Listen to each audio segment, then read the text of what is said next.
une phrase choquante, je pense, la dernière fois. Il dit quoi? La prière ne purifie pas. On est d'accord?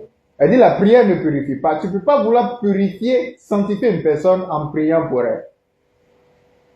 Non, il faut suivre la dimension spirituelle agit en fonction de la connaissance. Pour sanctifier, purifier une personne, ce n'est pas par la prière. Allez bien lire. C'est ça qu'on est en train de démontrer. Depuis le livre des autres, Dieu a commencé à enseigner aux hommes comment on se sanctifie, comment on se purifie. Ok? C'est la parole de Dieu qui purifie une personne. Ok? Lorsque vous la soumettez à la parole de Dieu, vous l'enseignez, vous l'enseignez, vous l'enseignez, vous l'enseignez. Quand cette parole s'enracine en cette personne-là, cette même parole commence à la transformer, à guider ses pensées, à guider ses paroles, à guider ses actions. Vous l'avez gagné. Qu'est-ce qu'il reste? Ouais, un peu. Prenez une personne qui n'a jamais écouté la parole de Dieu. Ok? Ses actions seront dirigées par les pensées du monde. Sa propre conception du monde. Vous voyez? Et donc ceci conduira dans cette personne-là dans le décor, comme on le dit. Mais quand vous prenez cette même personne que vous soumettez à la parole de Dieu, que vous enseignez, que vous éduquez dans la parole, plusieurs fois vous allez le faire. Et on commence à avoir donc un dépôt de la parole de Dieu dans le cœur de cette personne. Il y a un dépôt de la parole de Dieu dans le cœur de la personne. C'est pour ça que le Seigneur dit dans Colossiens chapitre 3, c'est ça, non? 3 verset 16, il dit, let the word of Christ dwell in you richly. C'est ça, non? Que la parole de Christ demeure en vous abondamment. Abondamment. Il ne faut pas écouter aujourd'hui et écouter l'an prochain. Vous voyez, abondamment. Qu'est-ce que cela fait lorsque la parole de Dieu demeure en vous abondamment? Qu'est-ce que cela fait?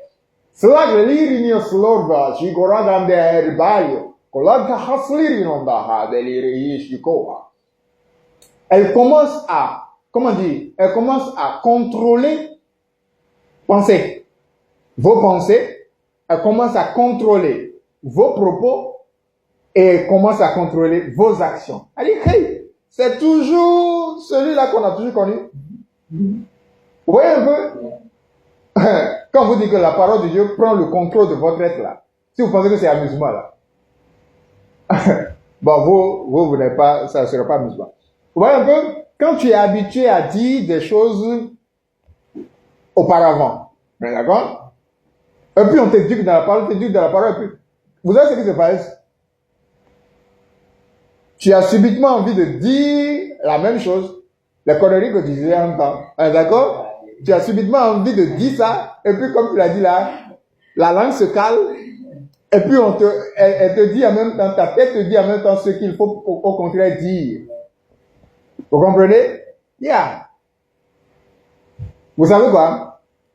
Quand vous avez un bon dépôt, de la parole, ok, dans votre cœur, elle contrôle tellement vos actions que vous-même vous n'êtes pas libre. Ok? Non. Votre corps n'est même pas libre. Vos actions, tu peux pas faire ça. Tellement ça vient, même si c'est pour gongonner sur ta tête là. On est d'accord? Même si c'est pour gongonner sur ta tête, elle va gongonner sur ta tête pour dire, il faut arrêter tellement que tu dis, ok. Laisse-moi tranquille, ok. J'ai compris. Et puis tu te détournes de ce que tu veux faire. C'est ça fait. Quand vous avez un bon dépôt de la parole en vous là, c'est ce que ça fait. Quand vous êtes devant le mal là, elle commence à gongonner sur votre... Vous comprenez, non? Elle commence à... Hey, vous avez ce sentiment qui vient, ça dit quoi? Toutes les connaissances ayant rapport à ça commencent à venir. Et elle commence à bousculer ta tête. Si c'est le cœur là, hey, tu vas pas être tranquille. Jusqu'à ça commence à... Si tu te détournes pas là, surtout quand Dieu lui-même il commence à intervenir, ça c'est juste la parole elle-même, le dépôt là, qui fait ça. Maintenant quand l'esprit lui-même va prendre, Maintenant, tu peux rien faire. Yeah. Yeah.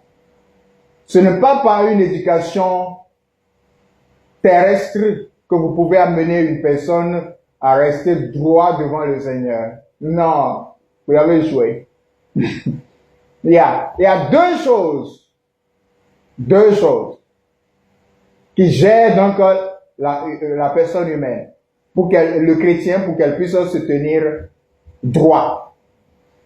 La parole, le bon dépôt, vous comprenez? Colossiens 3, verset 16, il dit, Let the word of Christ dwell in you richly. Il nous faut deux choses. Le bon dépôt de la parole de Dieu en son cœur. Le bon dépôt.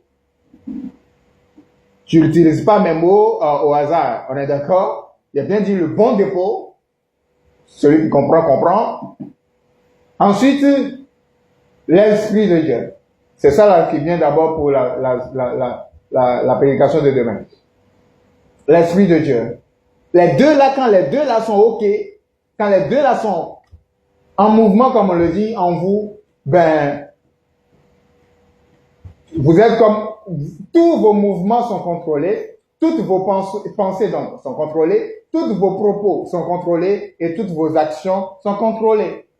Vous pouvez pas parler comme les autres parlent, vous pouvez pas penser comme les autres pensent, vous pouvez pas agir comme les autres agissent. Et qu'est-ce qui se passe? Quand les autres vous voient dire, oh mais lui là, il est quand même bizarre. Vous voyez, il est bizarre.